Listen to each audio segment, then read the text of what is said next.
أعوذ بالله من الشيطان الرجيم. بسم الله الرحمن الرحيم. السلام عليكم ورحمة الله وبركاته.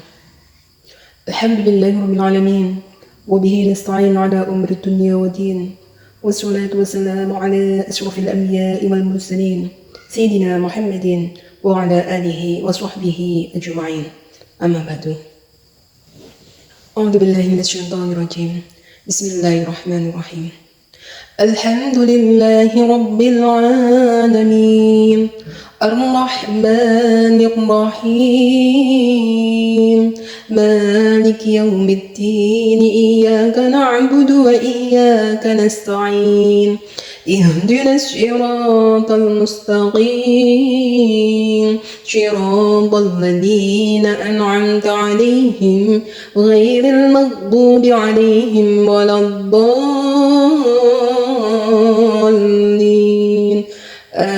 آمين. بسم الله الرحمن الرحيم. رب اشرح لي صدري ويسر لي أمري واحلل عقدة من lisani yafqahu qawli. Kata-kata indah dari saya. Pertama, alhamdulillahirabbil alamin. Kedua, Allahumma sholli ala sayyidina Muhammad wa ala ali sayyidina Muhammad. Ketiga, aku sayang kepada orang tuaku dan aku sayang kepada kalian semuanya. Nah, kita meneruskan mengaji Al-Quran Surat An-Nisa ayat 85 yang insya Allah sampai ayat 91. Dengarkan baik-baik, perhatikan dengan tenang. Semoga Allah memberi rahmat kepadaku dan memberi rahmat kepada kalian semuanya. A'udzu billahi minasy syaithanir rajim. Bismillahirrahmanirrahim. Man yashfa' syafa'atan hasanatan yakul lahu nasibun minha wa man yashfa' syafa'atan sayyi'atan yakul lahu kiflun minha wa kana Allahu ala kulli syai'in muqita. Wa idza huyyitum bi tahiyyatin fahayyu bi ahsana minha aw rudduha. Innallaha kana ala kulli syai'in hasiba. Allahu la ilaha illahu la yajma'annakum ila yaumil qiyamati la raiba fihi wa man asdaqu minallahi haditha. فما لكم في المنافقين فئتين والله أركسهم بما كسبوا أتريدون أن تهدوا من أضل الله ومن يضلل الله فلن تجد له سبيلا. وَدُّوا لَوْ تَكْفُرُونَ كَمَا كَفَرُوا فَتَكُونُونَ سَوَاءً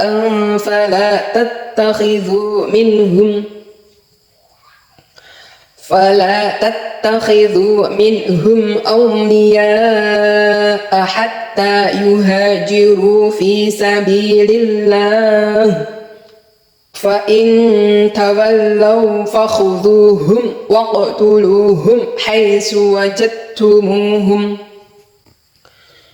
وَلَا تَتَّخِذُوا مِنْهُمْ وَلِيًّا وَلَا نَصِيرًا إِلَّا الَّذِينَ يَصِلُونَ إِلَى قَوْمٍ بَيْنَكُمْ وَبَيْنَهُم مِّيثَاقٌ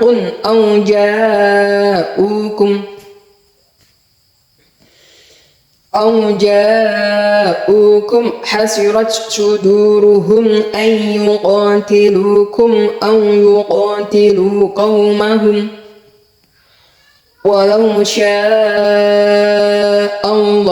lasallabahum alaikum falaqatalukum فإن اعتزلوكم فلم يقاتلوكم وألقوا إليكم السلام فما جعل الله لكم عليهم سبيلا ستجدون آخرين يريدون أن يأمنوكم ويأمنوا قومهم كلما ردوا إلى الفتنة أركسوا فيها فإن لم يعتزلوكم ويلقوا إليكم السلام ويكفوا أيديهم فخذوهم واقتلوهم حيث ثقفتموهم وأولئكم جعلنا لكم عليهم سلطانا مبينا Sadaqallahul Adzim. Nah, demikian tadi belajar tartil ya. Nanti kita dengarkan rekamannya. Kalau ada yang salah kita betulkan, kalau ada yang benar kita mengerti kebenarannya. Sekarang kita belajar tafsirnya. Apa sih maknanya?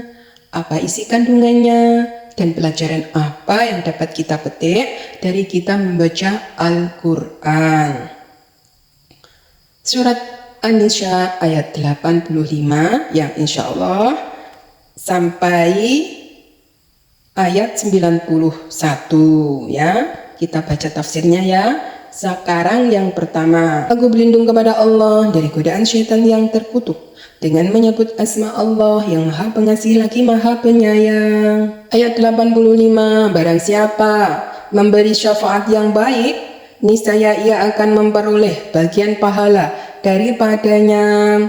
Dan barang siapa memberi syafaat yang buruk, niscaya ia akan memikul bagian dosa daripadanya. Allah Maha Kuasa atas segala sesuatu. Nah, ayat 85 ini artinya itu luas sekali. Syafaat itu kan manfaat ya, manfaat yang baik. Jadi luas sekali. Memberikan hak-hak orang muslim itu ya syafaat yang baik. Ya. Jadi orang yang menurunkan ilmu yang bermanfaat kepada manusia ya, itu juga syafaat yang baik. Jadi ilmunya bermanfaat. Nah, itu bisa juga diartikan seperti itu. Syafaat yang baik memberi suri tauladan kepada anak-anaknya, kemudian anaknya juga mempraktekannya. Nah, itu syafaat yang baik juga. Jadi, syafaat yang baik itu luas maknanya. Ya, begitu juga sebaliknya, keburukan. Ya. Yang nama lainnya syafaat buruk. Nah, jadi syafaat itu ada syafaat baik, ada syafaat buruk. Nah, sekarang kita menerangkan syafaat buruk itu seperti apa. Contohnya kamu mengajarkan kepada keburukan, kemudian kamu sudah meninggal, kemudian keburukan itu terus dilakukannya oleh yang kamu ajarkan, ya. Maka kamu mendapatkan apa yang ia kerjakan, keburukan yang mereka kerjakan. Nah, itu namanya syafaat buruk, ya. Hati-hati ya. Jadi kamu memikul dosanya, ya. Walaupun kamu sudah meninggal toh, ya. Syafaat buruk itu terus apabila orang itu terus mempraktekannya, ya, maka kamu mendapatkan transferan dosa terus menerus. Na'udzubillah min dzalik. Jadi semoga kita tetap menjadi orang yang berilmu, ya, mencari ilmu, ya, mengamalkan ilmu, senang kepada ilmu, terus senang kepada ahli-ahli ilmu, ya. Insya Allah ya, kita mendapatkan syafaat yang baik. Karena kita mendapatkan syafaat yang baik itu dengan ilmu. Nah, dan orang yang mendapatkan syafaat buruk ya, dia melakukan perbuatan dosa terus menerus ya, karena telah diajarkan orang ya. Maka yang mengajarkan itu walaupun sudah nggak mengerjakan, yang diajarkan itu terus mengerjakan, maka yang mengajarkan itu terus mendapatkan dosa transferan dari yang diajarkan. Nah, seperti itulah ya. Jadi kita sebagai orang Islam harus terus belajar mencari ilmu, yaitu syafaat yang baik. Dan kita mengajarkan kepada orang lain ya, terutama ya, pertama ya keluarganya dulu, kepada anak-anaknya ya. Nah, diajarkan kebaikan ya, belajar Al-Quran, belajar pertama membaca surat Al-Fatihah, diajarkan kepada anak-anaknya. Toh nanti kalau orang tuanya itu sudah tidak ada di dunia ini, anaknya terus mengamalkan apa yang diajarkan orang tua, otomatis orang tua itu akan mendapat pahala transferan dari anaknya yang diajarin membaca Al-Quran ya, membaca Fatihah tersebut ya. Seperti itulah syafaat yang baik. Terus Allah Maha Kuasa atas segala sesuatu ya, Maha benar Allah dalam segala firman-Nya. Sekarang ayat 86. Apabila kamu dihormati dengan suatu penghormatan, maka balaslah penghormatan itu dengan yang lebih baik, atau balaslah dengan yang serupa. Sesungguhnya Allah memperhitungkan segala sesuatu. Nah, ini juga maknanya luas ya. Apabila kita itu dihormati seseorang ya, itu balaslah dengan seperti apa yang ia perbuat. Bahkan lebih baik itu dianjurkan, membalas lebih baik itu lebih baik loh. Jadi membalas oleh api bahasa Jawanya itu. Diweki wong ya, kuwi bersyukurlah, alhamdulillah, terima kasih ya. Maka kamu mengembalikannya itu lebih baik loh ya, maksudnya ya. Contoh hal kecil ya biar paham. Seumpama ada orang yang mengucapkan salam, assalamualaikum, terus kamu menjawabnya waalaikumsalam, itu sudah baik loh. Sama ya, jawabannya sama. Tetapi kalau kamu menjawab lebih baik dari itu lebih baik. Contoh, menjawab assalamualaikum, kemudian kamu menjawab waalaikumsalam warahmatullahi wabarakatuh. Sudah paham insyaallah. Sekarang ayat 87. Allah tidak ada Tuhan selain Dia, sesungguhnya Dia akan mengumpulkan kamu di hari kiamat yang tidak ada keraguan terjadinya. Dan siapakah orang yang lebih benar perkataannya daripada Allah? Subhanallah. Jadi ayat 87 ini menerangkan ya, nggak enak Tuhan kui kecuali Allah. Lah malaikat lah apabila disembah, ya itu bukan Tuhan. Lah kalau nabi itu kalau disembah, ya itu juga bukan Tuhan. Kalau lautan disembah, ya itu bukan Tuhan. Kalau setan disembah, ya itu bukan Tuhan. Jadi Tuhan itu yang menciptakan itu semuanya, yang menciptakan malaikat, yang menciptakan manusia, ya, terus yang menentukan takdir manusia, terjadinya alam semesta, menciptakan alam semesta ini, itu adalah Tuhan. Kalau enggak bisa menciptakan bumi, jangan kamu sembah. Contohnya seorang nabi disembah, apakah nabi itu bisa menciptakan bumi? Tidak bisa. Apakah bisa menciptakan matahari? Enggak bisa. Maka jangan disembah ya. Seumpama ada orang yang menyembah malaikat, apakah malaikat itu bisa menciptakan bumi? Tidak bisa. Apakah malaikat bisa menciptakan matahari? Tidak bisa. Yang menciptakan Allah alam semesta iki ya. Dan malaikat itu tidak bisa kalau tidak sesuai dengan perintah Allah. Makanya malaikat itu tidak diberi nafsu oleh Allah. Jadi malaikat tugasnya apa yang diperintah Allah, yaitu yang dikerjakan, nggak bisa yang lain. Seumpama malaikat ya, malaikat penjaga surga, ya surga yang dijaganya, nggak ikut campur dengan penjaga neraka. Begitu juga penjaga neraka, ya dilakukannya jaga neraka kui, nggak ikut campur dengan malaikat yang menjaga surga. Itulah yang namanya malaikat yang nggak mempunyai nafsu. Kayak mempunyai nafsu pasti gontok-gontokan malaikat Ridwan dan malaikat Malik. Enak men gue tempatmu nih gue swarga penak. Lah kene tempatnya panas neraka ngono. Nah, antara malaikat Ridwan dan malaikat Malik kalau mempunyai nafsu seperti itu, tetapi malaikat tidak diberi nafsu. Apabila yang satu ditugaskan di surga, ya menikmatinya. Ini perintah dari Allah, dilaksanakannya. Nah, itulah sifat malaikat, nggak mempunyai nafsu. Ya isinya taat nih kok Gusti Allah. Begitu juga malaikat Malik yang menjaga neraka, isinya ya taat kepada Allah. Apa yang diperintahkan Allah ya dilakukan walaupun itu di neraka. Apa enggak panas? Ya enggak no. Enggak tersiksa. Lah berbeda orang ahli maksiat ya tersiksa. Lah memang tugasnya kok malaikat Malik itu memang tugasnya di neraka. dan tidak merasakan kepanasan, dan juga tidak iri kepada malaikat-malaikat yang lain. Nah, itulah malaikat yang tidak diberi nafsu, isinya ya makhluk taat marang Gusti Allah, sehingga wae kekuatan ya Gusti Allah, dia itu enggak diberi nafsu, isinya ya taat marang Gusti Allah. Beda dengan manusia. Kalau manusia diberi nafsu, anaknya Nabi Adam yang namanya Habil dan Qabil. Nah, iri dengki ya. Yang satu ingin dijodohkan dengan yang jelek, yang satunya dijodohkan dengan yang cantik. Iri, nggak mau. Nah, itulah yang namanya iri dengki. Nah, tetapi kalau malaikat enggak mempunyai sifat nafsu, nah bisa ya. Jadi yang menciptakan alam semesta iku Gusti Allah. Coba kali dikumpulin dok hari kiamat ya, semuanya nanti dimatikan semuanya. Makhluk hidup yang diciptakan Allah semuanya nanti dikumpulkan ya hari kiamat. Terus kuiki bakal terjadi loh. Ojo diragukan. Kan kadang ada orang yang berbicara, dia mengaku Islam, ya mengatakan orang ini bakal kiamat nih.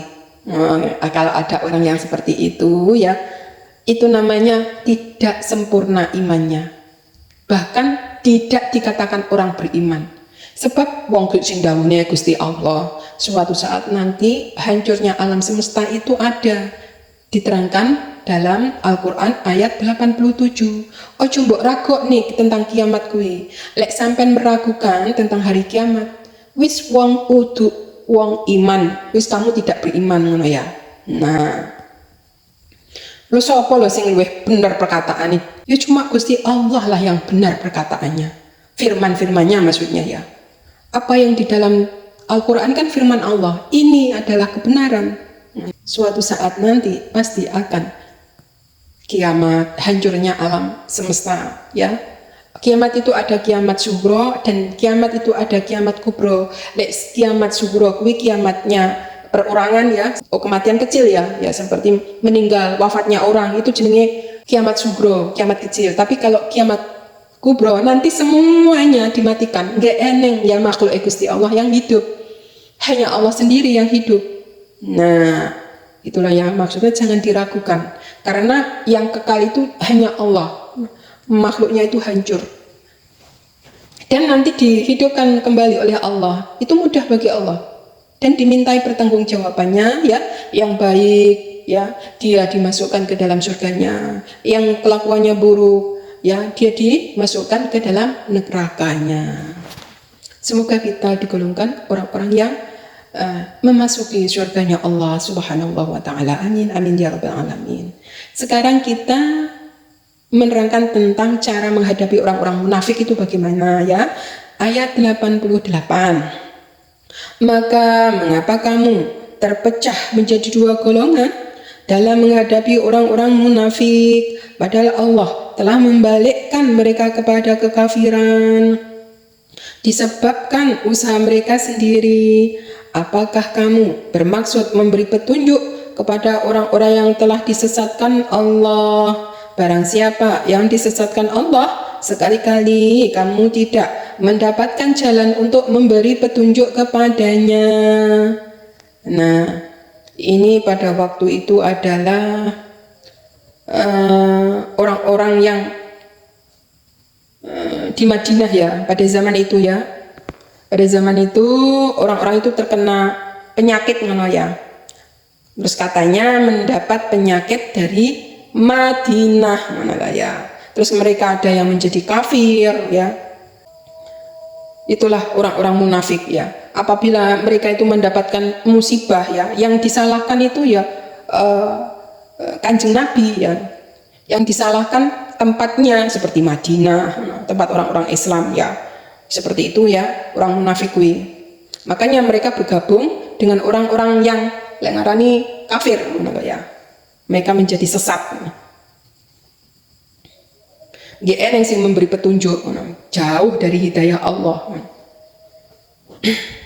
Jadi wong kuwi lek enek dalane orang itu menjadi baik, paham, mengerti, berarti itu enek dalane petunjuk hidayah kepadanya. Tetapi kalau orang itu enggak ada ya jalan petunjuk yang menyadarkannya ya, itu wis diomongi ya panggah enggak bisa, karena wis kadung disesatne Gusti Allah, enggak diwehi petunjuk.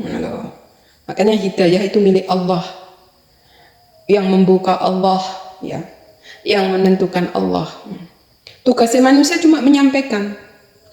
Seperti Rasulullah kan menyampaikan kepada umatnya, kalau sudah disampaikan, terserah kamu beriman, ujung-ujungnya tetap mati, tapi tempatnya surga. Kalau kamu tidak beriman, ujung-ujungnya ya tetap mati, tapi tempatnya neraka. Na'udzubillah min dzalik. Beruntunglah orang-orang yang mendapatkan petunjuk. Sekarang menerangkan ayat 89.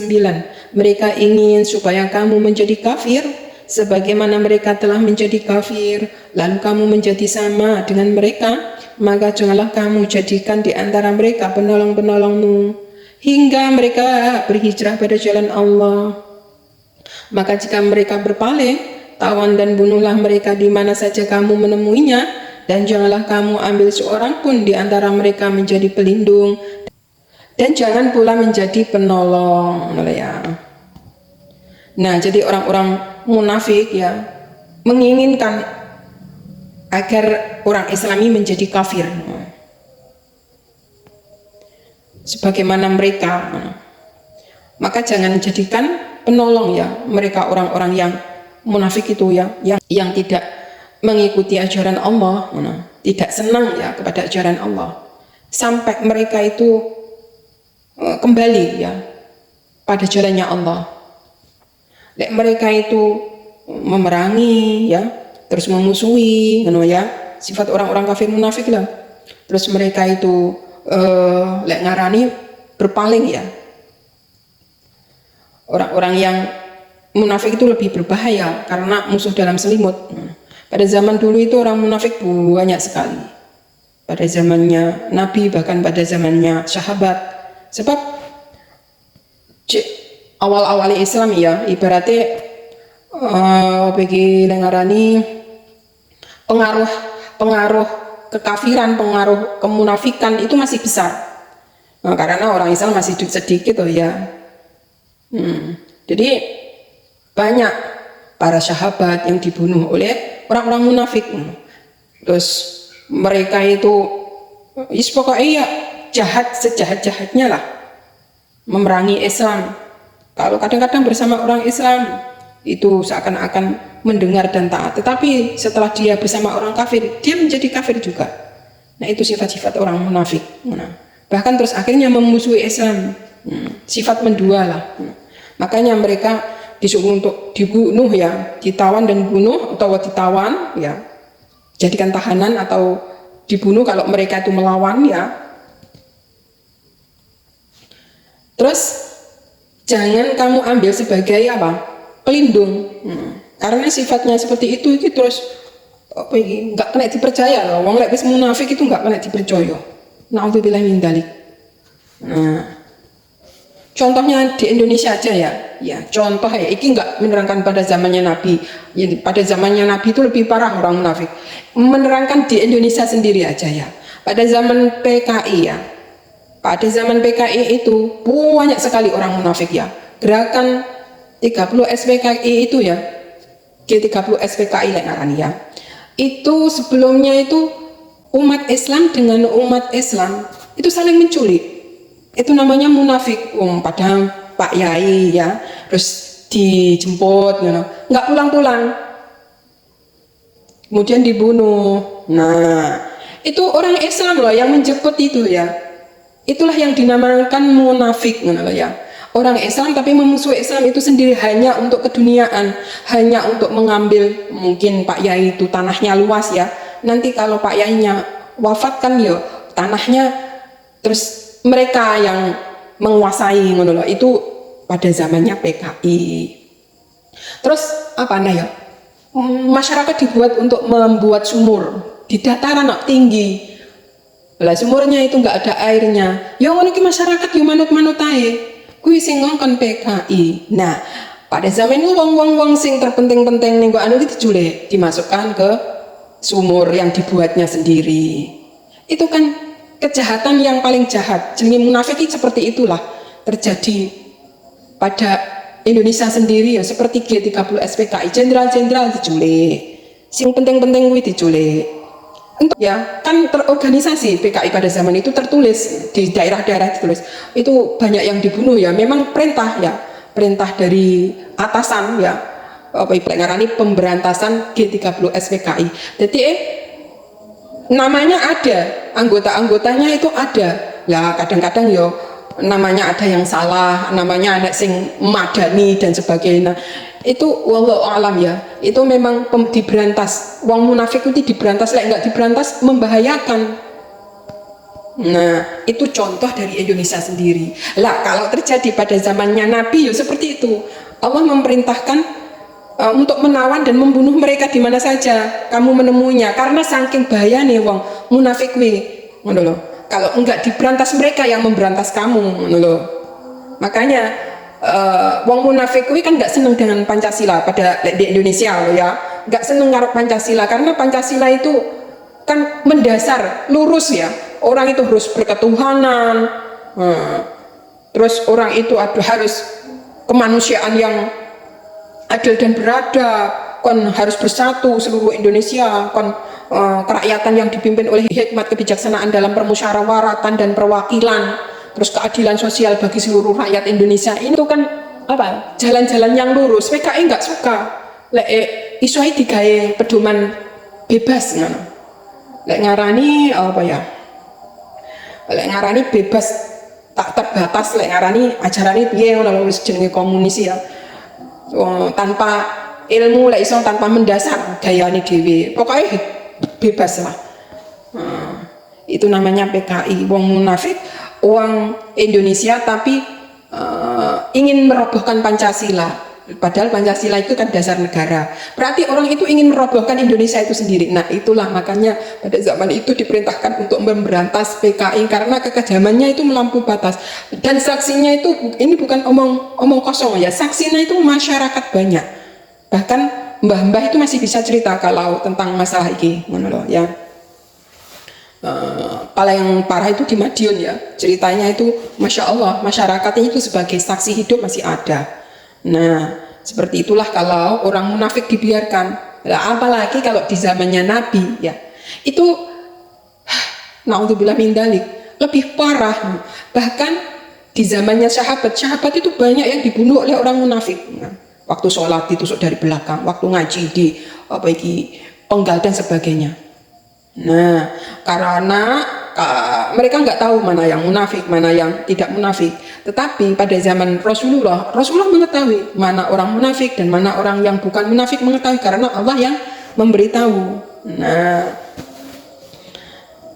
sekarang kita meneruskan ayat 90. Kecuali orang-orang yang meminta perlindungan kepada sesuatu kaum yang antara kamu dan kaum itu telah ada perjanjian damai, atau orang-orang yang datang kepada kamu sedang hati mereka merasa keberatan untuk memerangi kamu dan memerangi kaumnya. Kalau Allah menghendaki tentu Dia memberi kekuasaan kepada mereka terhadap kamu, lalu pastilah mereka memerangimu. Tetapi jika mereka membiarkan kamu dan tidak memerangi kamu serta mengemukakan perdamaian kepadamu, maka Allah tidak memberi jalan bagimu untuk menawan dan membunuh mereka.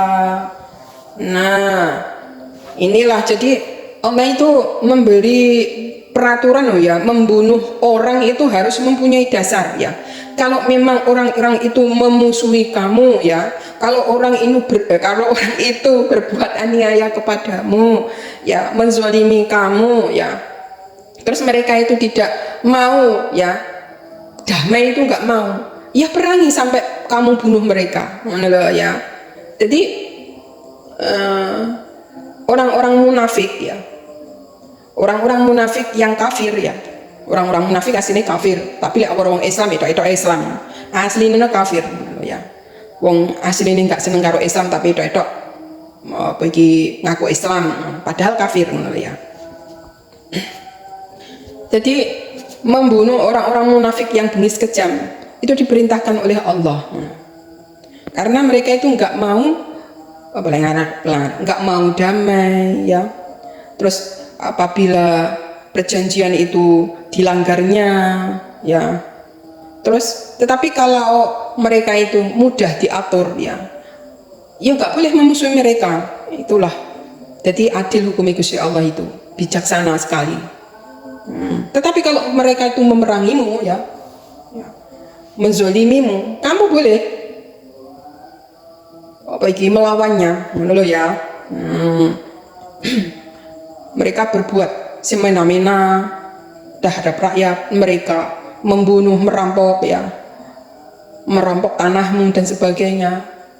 Itu boleh ya melawan mereka. Nah, mentang-mentang mereka mungkin mempunyai kekuatan, mempunyai senjata dan sebagainya, mereka mengandalkan itu. Jadi mereka itu berbuat aniaya, berbuat kerusakan yang gak dunia ya.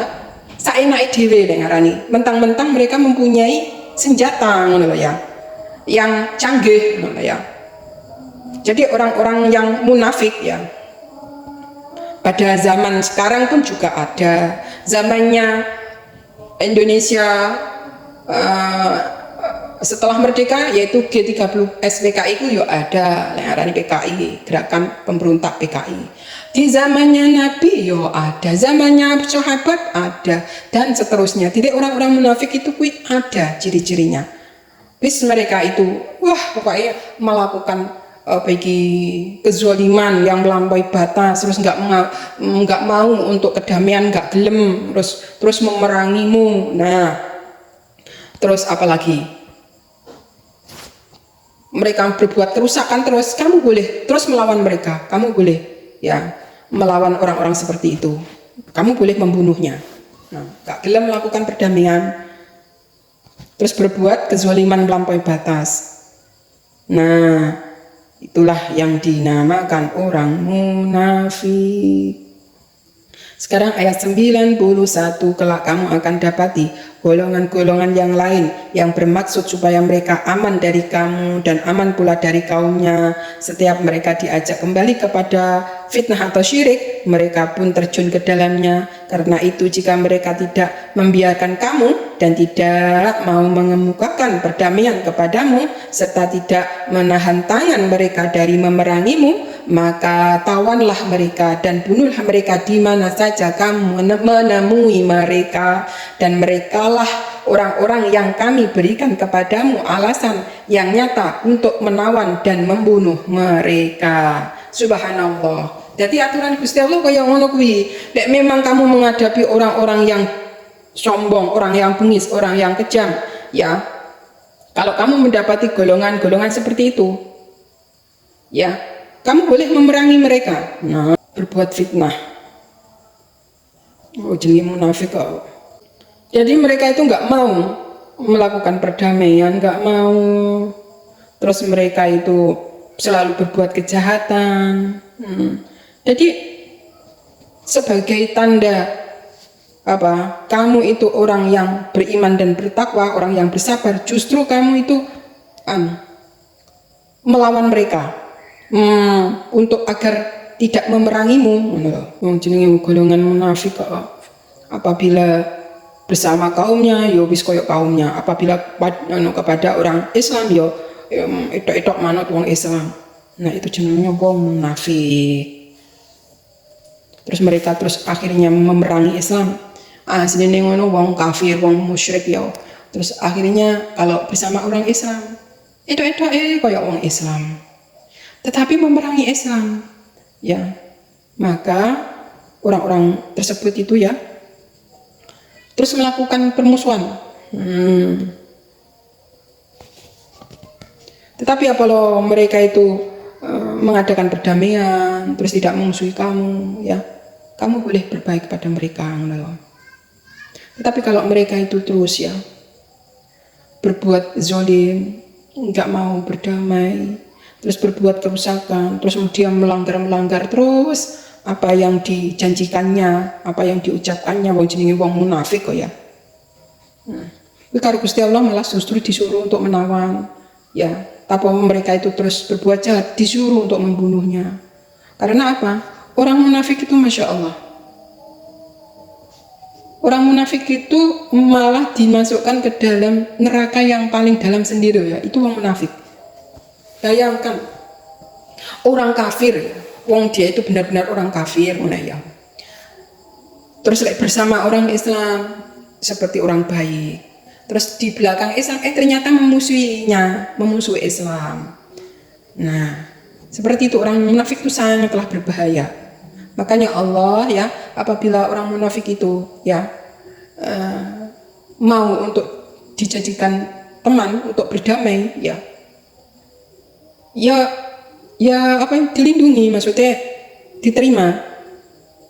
Tetapi kalau mereka itu terus memerangi umat Islam, maka disuruh untuk menawan atau membunuhnya. Itu orang-orang munafik.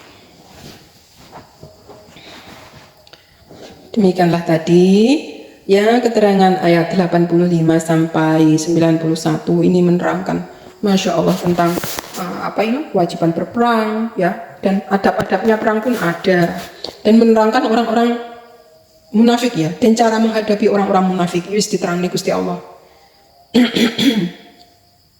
Mereka itu mau diajak damai damai, tetapi kalau mereka itu terus memerangi kamu, berbuat kezaliman, kamu boleh membunuhnya, menawannya. Karena apa? Itu perintah dari Allah, dihalalkan oleh Allah. Jadi dijadikan alasan yang nyata untuk boleh membunuh dan menawan mereka itu yaitu Ya Allah ya Rahman ya Rahim.